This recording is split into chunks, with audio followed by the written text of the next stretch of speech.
हाजरा हजूर साहिब श्री गुरु ग्रंथ साहिब जी महाराज की हजूरी जुड़ बैठी सत्कारयोग साध संगत जीओ फतेह परवान करो। वाहिगुरु जी का खालसा वाहिगुरु जी की फतेह। आज असी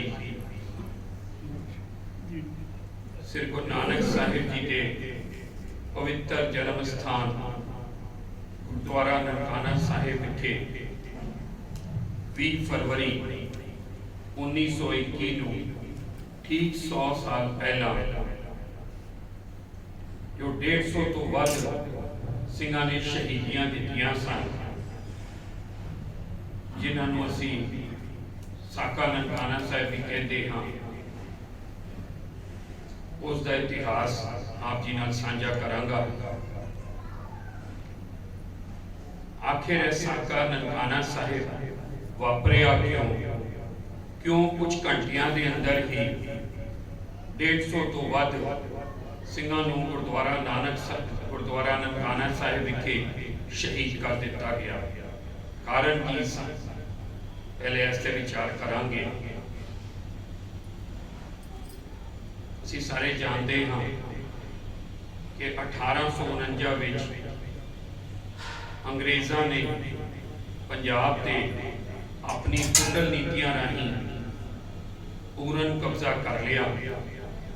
तो उस तो बाद पंजाब से अपना कब्जा पक्का करने वास्ते ते ईसाई धर्म नूं फैलाने वास्ते अंग्रेज़ों ने पंजाब में चर्च बनाने शुरू किए, ईसाई धर्म का प्रचार शुरू किया। इत्थे तक कि पंजाबी के कायदियां के मुल भी पाने शुरू करते कि जो कोई भी पंजाबी का कायदा थाने के अंदर जमा कराएगा उन्होंने 6 आने प्राप्त होंगे, तां जो असी पंजाबी भाषा पढ़नी बंद कर दईए, गुरबानी नालों टुट जाइए, गुरमत नालों टुट जाइए। इत्थे तक कि वो समा ऐसा आया कि गुरुद्वारियां के अंदर अंग्रेजी राज की सलामती वास्ते अरदासां होण लग पईयां।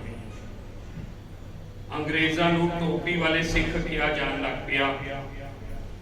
उस समय के महंता ने यह प्रचार शुरू करता कि अंग्रेज़ां नूं गुरु साहिब जी ने पंजाब की चढ़दी कला वास्ते भेजिया। हुण आखिर महंत है कौन सा? असी जानते हाँ कि 18वीं शताब्दी में लगातार 1708 तो 1799 तक जदों तकरीबन 100 साल ਸਿੰਘਾਂ ने मुगल हुकूमत नाल अहमद शाह अब्दाली नाल जंगां लड़ियां, जंगलों के अंदर भी लगातार उस भयानक समय के अंदर रहना भी पिया। तो उस समय गुरुद्वारियां की सेवा संभाल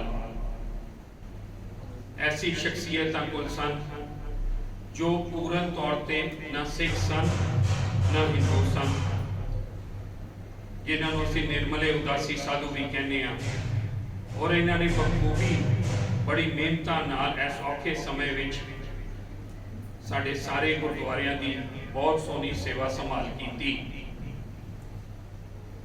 लेकिन जदों महाराजा रणजीत सिंह का राज 1799 विच पंजाब में शुरू होया तो महाराजा रणजीत सिंह जी ने इतिहासिक गुरुद्वारियां की सेवा संभाल वास्ते गुरुद्वारे नूं बथेरी जमीनां दित्तियां। पैसा चंगे चंगे की बुद्धि भ्रष्ट कर दिंदा है। जदों यह जमीनां करके गुरुद्वारियां दी आमदना वध गईयां तो महंतां दी बुद्धियां भी भ्रष्ट होनियां शुरू हो गई और वो गलत पासे महंत चलना शुरू हो गए। ऐसे समय सिंह सभा लहर भी शुरू हुई जिन्हें पंजाब के अंदर ईसाई धर्म के प्रचार के खिलाफ सिख धर्म का प्रचार शुरू किया। चीफ खालसा दीवान ने अनेक ही स्कूल शुरू किए और सिखां विच धार्मिक समाजिक तौर पर चेतना भी आनी शुरू हुई। सिख जड़े सिखां विचों खड़ौत आ गई सी, वो खड़ौत भी दूर होनी शुरू हुई। लेकिन साढ़े इतिहासिक गुरुद्वारियां ते जो महंत काबिज सन, उन्होंने अंग्रेज पूरी सपोर्ट कर रहे सन, तां जो गुरुद्वारियां दे अंदर बामनवाद कर्मकांड चलता रहे और अंग्रेज ईसाईयत का प्रचार करन विच आसानी महसूस करन ते नाल ही अपना राज पक्का कर सकन। इस समय सिंघां ने जदों संघर्ष शुरू किया, गुरुद्वारा पंजा साहिब, गुरुद्वारा तरन तारण साहिब नूं आज़ाद करवाया ते अक्तूबर नवंबर 1920 नूं श्रोमणी गुरुद्वारा प्रबंधक कमेटी नाम की जथेबंदी बनाई, तां जो पंजाब के सारे इतिहासिक गुरुद्वारियां की सुचज्जे तरीके नाल सेवा संभाल की जा सके। इस समय ही गुरुद्वारा ननकाना साहिब का मानसी महंत नरैनू, जिसने कि बड़े ही गलत राह फड़ लए। मुगल हुकूमत ने जो मस्से रंगड़ नूं दरबार साहिब का कब्जा दिता तो उन्हां दा ते मकसद दरबार साहिब की बेअदबी करना सी। ते मस्से रंगड़ ने दरबार साहिब के अंदर कंजरियां दे नाच नचवाए और सिंघां ने उसका बदला भी लिया। पर महंत नरैनू की ते ड्यूटी गुरुद्वारा ननकाना साहिब की सेवा संभाल सी। लेकिन महंत नरैनू ने भी पिछले कुछ महंतां वकन ही गुरुद्वारे के अंदर माड़े काम करने शुरू करते, संगत की बेइज्जती करनी शुरू करती। इत्थे तक कि ननकाना साहिब गुरुद्वारे के कॉम्पलैक्स विच कंजरियां दे नाच भी नचवाए। जदों खालसा पंथ के आगुआं नूं पता लगा तो भाई लक्ष्मण सिंह धारोवाली ते भाई करतार सिंह झब्बर जी ने धारोवाल पिंड के अंदर सिंघां दा इकट्ठ किया और आपस में विचार विमर्श किया कि शहीदी जत्थे बना के ननकाना साहिब गुरुद्वारे नूं आज़ाद करवाइए, उत्थे दी पवित्रता बहाल करिए। ते नाल ही भाई लक्ष्मण सिंह जी और भाई करतार सिंह झब्बर जी ने श्रोमणी गुरुद्वारा प्रबंधक कमेटी नूं बेनती की कि इस वास्ते जल्द तो जल्द उद्यम किए जान। श्रोमणी गुरुद्वारा प्रबंधक कमेटी के सिर कड़ लीडर मास्टर तारा सिंह जी, बाबा हरकिशन सिंह जी, भाई तेजा सिंह जी समुंदरी, इन्हां ने अंग्रेज सरकार नूं भी चिट्ठियां लिखियां। जिहड़े बहुत सारे सिख राजे सन जिन्हां दा प्रभाव महंत ते भी सी, सिखां ते भी सी, उन्हां नूं भी बेनतियां कीतियां कि महंत नूं इस गलत कामां तो रोकिया जाए। पर कुछ असर न होंदा देख के श्रोमणी गुरुद्वारा प्रबंधक कमेटी ने 4, 5, 6 मार्च 1921 नूं एक बहुत वड्डा इकट्ठ गुरुद्वारा ननकाना साहिब विच करन दा फैसला किया। जदों महंत नूं श्रोमणी गुरुद्वारा प्रबंधक कमेटी के इस फैसले का पता लगा तो उसने अपनी तैयारियां करनियां शुरू कर दियां। पैसे की दम ते तकरीबन 300 गुंडे बदमाश गुरुद्वारा ननकाना साहिब कैंपस में बुलवा लए, बंदूकां खरीद लईयां, तलवारां छवियां खरीद लईयां, लकड़ा और मिट्टी का तेल इकट्ठा कर लिया, तां जो जदों मार्च के पहले हफ्ते विच श्रोमणी गुरुद्वारा प्रबंधक कमेटी का इकट्ठ होए तां श्रोमणी गुरुद्वारा प्रबंधक कमेटी की समुची लीडरशिप नूं ही खत्म करता जाए, तां जो पंजाब के अंदर अलग अलग गुरुद्वारे नूं आज़ाद कराने की जो गुरुद्वारा सुधार लहर चल रही है उसनूं ही खत्म करता जाए। भाई करतार सिंह झब्बर जी ने अपने 1-2 बंदे महंत के ग्रुप में वाड़े हुए सन, उन्हां कोल महंत की इस माड़ी प्लैनिंग का पता लगा तो भाई करतार सिंह झब्बर जी ने भाई लक्ष्मण सिंह धारोवाल नाल सलाह की कि महंत नरैनू 20 फरवरी नूं लाहौर विच महंतां दी मीटिंग में जा रहा है तो उसकी गैर हाज़री में गुरुद्वारा ननकाना साहिब को आज़ाद करवा लिया जाए और फैसला किया गया कि 20 फरवरी को एक जत्था भाई करतार सिंह झब्बर लैके पहुँचणगे तो एक शहीदी जत्था भाई लक्ष्मण सिंह धारोवाल लैके पहुँचणगे और इस फैसले के अनुसार दोनों सिंघां ने अपनी तैयारी शुरू कर दी। दूजे पासों अमृतसर SGPC के आगुआं को पता लगा तो उन्होंने विचार करके भाई दलीप सिंह ते भाई वरियाम सिंह जी को फौरन भाई करतार सिंह झब्बर जी को भेजिया कि मार्च के पहले हफ्ते तो पहला कुछ भी उपराले गुरुद्वारा ननकाना साहिब को आज़ाद करवाने ना किए जान।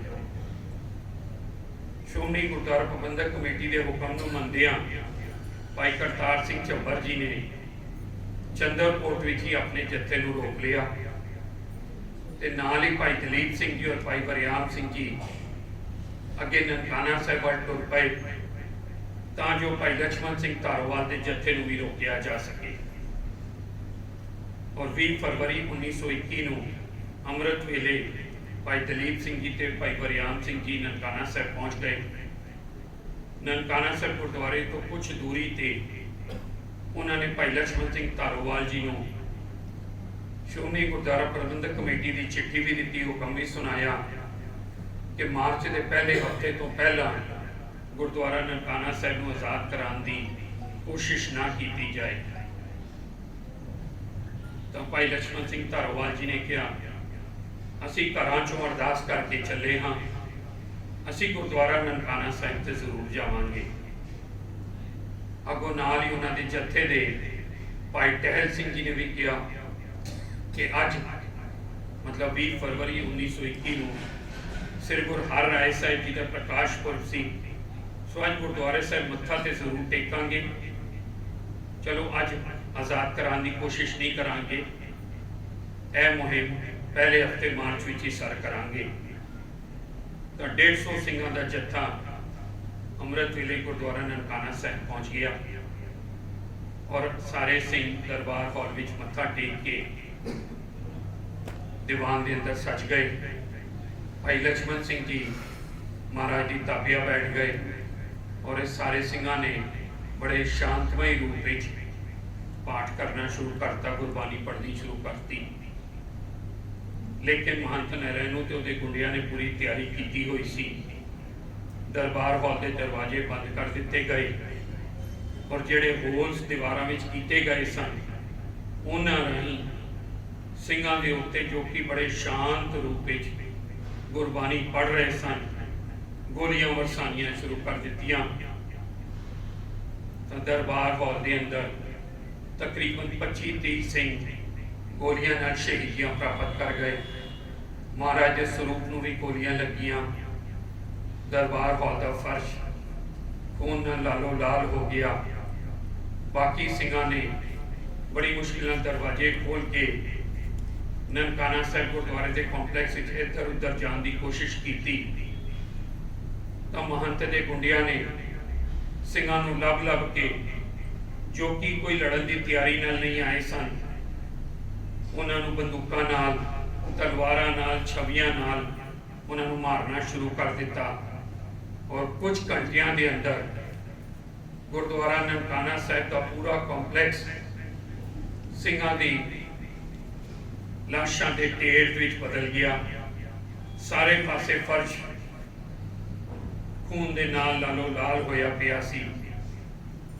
गुंडियां ने जेड़े वाले सिंह गोलियां करके पूरे तरीके नाल शहीद नहीं होए सन उन्होंने घसीट घसीट के कॉम्पलैक्स के अंदर ही ढेर लगा के मिट्टी का तेल पा के साड़ना शुरू कर दिता।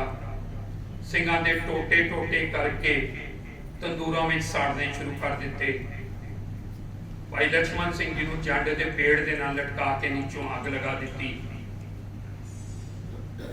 दूजे पासों भाई दलीप सिंह और भाई वरियाम सिंह को जदों गोलियां दी आवाज़ां आईयां तो भी फौरन भाई गुरुद्वारा ननकाना साहिब वाल दौड़े और महंत नारायण को जदों समझाने की कोशिश की तो नरैनू ने भाई दलीप सिंह ते भाई वरियाम सिंह नूं भी गोलियां मार दित्तियां। कुछ सिंह ननकाना साहिब कंपलैक्स तो दौड़न विच कामयाब होए तो गुंडे उन्हां दे पिछे भी दौड़े और खेतां विच भी 6 सिंहां नूं मार के नज़दीक दे इट्टां दे पट्ठे विच उन्हां दे शरीरां नूं भी सुੱਟ दिता। महंत नरैनू अपने गुंडियां नाल शराब पी के लाशां नूं साड़ी जा रहा सी तां जो सबूत मिटाए जा सकन। सिर्फ 4 लाशां नूं अलग रखिया, एक सिर्फ फॉर्मैलिटी वास्ते कि 4 नूं मारिया है, बाकियां नूं साड़न की कोशिश सी। भाई मंगल सिंह जी जिन्हां नूं भाई लक्ष्मण सिंह धारोवाली अपना मुंह बोला पुत्र आखदे सन, जो कि फौज की नौकरी ऐस करके छोड़ के आए सन क्योंकि उन्होंने किरपान पाने की इजाजत नहीं सी और उन्होंने भाई लक्ष्मण सिंह जी ने किरपान बहादुर का खिताब दिता होया सी। भाई मंगल सिंह, भाई हजारा सिंह, भाई आत्मा सिंह जी ते होर साधु की लाशां नूं अलग रख दिता गया और बाकी सारियां नूं टोटे टोटे करके साड़न की कोशिश की गई।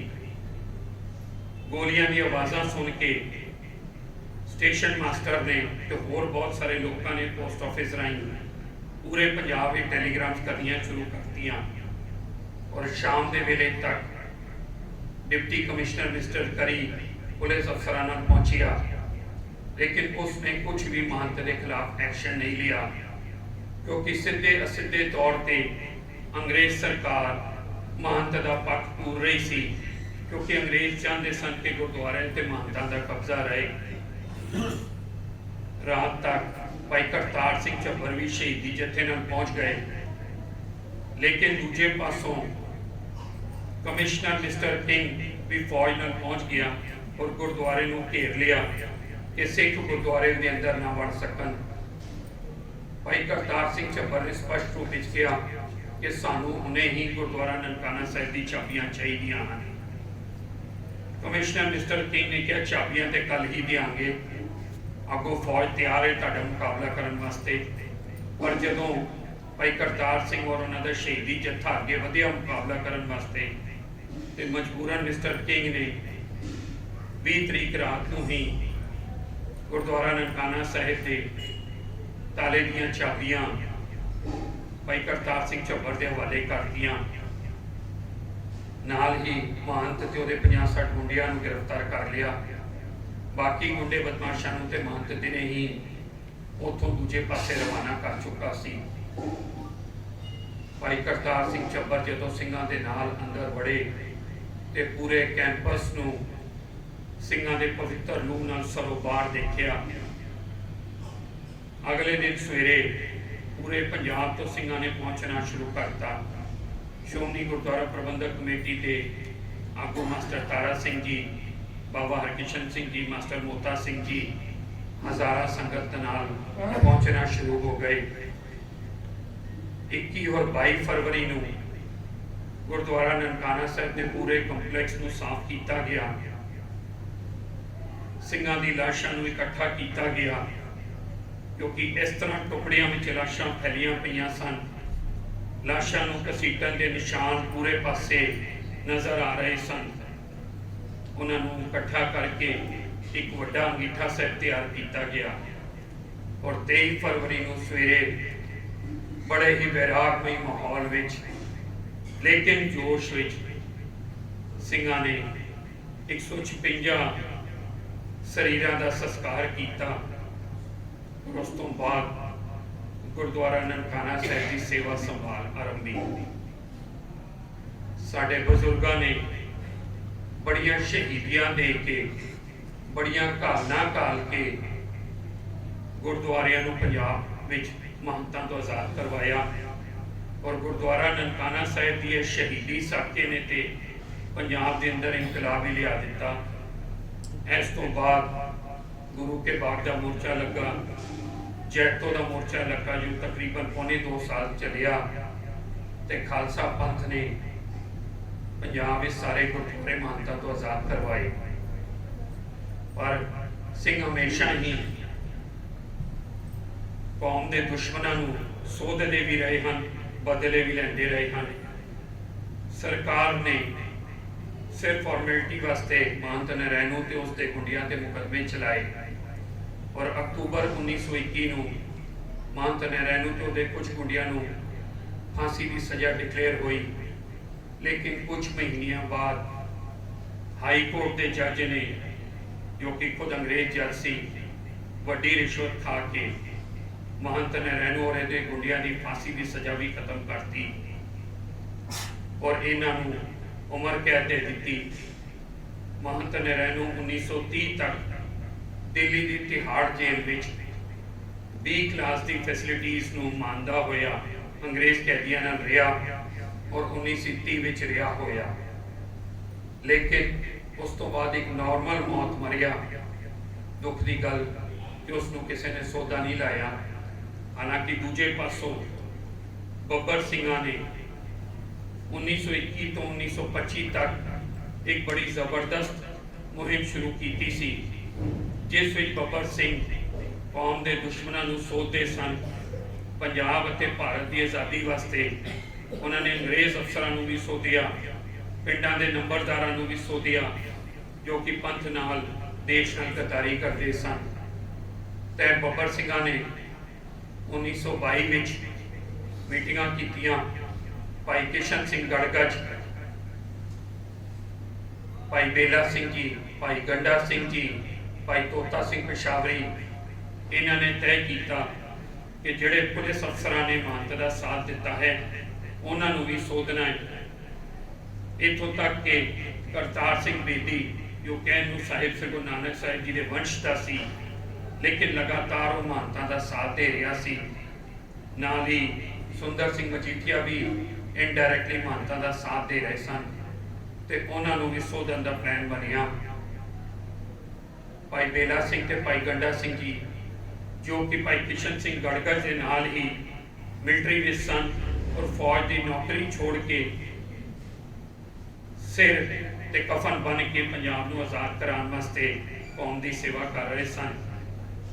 इन्होंने कुछ बंदूकां अंबाला छावनी तो हासिल कीतियां। पहला सर सुंदर सिंह मजीठिया के घर पहुंचे पर वो घर नहीं मिलिया। उस तो बाद superintendent of police CID mister boring के घर गए तो पता लगा एक मीटिंग से गया है और उस तो बाद उन्हें 3:30 बजे की ट्रेन से लाहौर तो अमृतसर जाना है। तो स्टेशन पहुंच गए और उन्होंने दिनों में ट्रेनों में पुलिस के एक अलग डब्बे होंगे सन रिजर्व। मिस्टर बोरिंग के डब्बे तक पहुंच गए, लेकिन उहदे नाल काफ़ी वड्डी पलटन सी ते भाई बेला सिंह, भाई गंडा सिंह को गिरफ्तार कर लिया गया और नाल ही कुछ दिन बाद भाई तोता सिंह जी को भी गिरफ्तार कर लिया गया। इन्हां ते मुकदमा चलिया और तिन्हां सिंघां नूं 5-5 साल की सख्त सज़ा सुनाई गई। हालांकि बब्बर सिंघा ने 1936 तक बहुत सारे पंजाब के दुश्मनों को सोधिया, वो एक अलग इतिहास है। दूजे पासों श्रोमणी गुरुद्वारा प्रबंधक कमेटी ने गुरुद्वारा ननकाना साहिब की सेवा संभाल ते कीती ही अते नाल ही ननकाना साहिब की साके की याद विच जदों अमृतसर विच प्रचारक तैयार करने वास्ते कॉलेज शुरू किया तो उसका नाम रखा शहीद सिख मिशनरी कॉलेज, जिथे अज भी बहुत सोहने प्रचारक इस कॉलेज तो निकल के धर्म प्रचार की सेवा कर रहे हैं।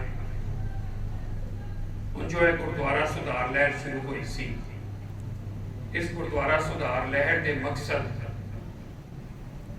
गुरुद्वारियां दा सुचिजा प्रबंध, धर्म प्रचार सी, कौम विच धार्मिक पक्षों, समाजिक पक्षों, एजुकेशन पक्षों चेतना लियानी सी।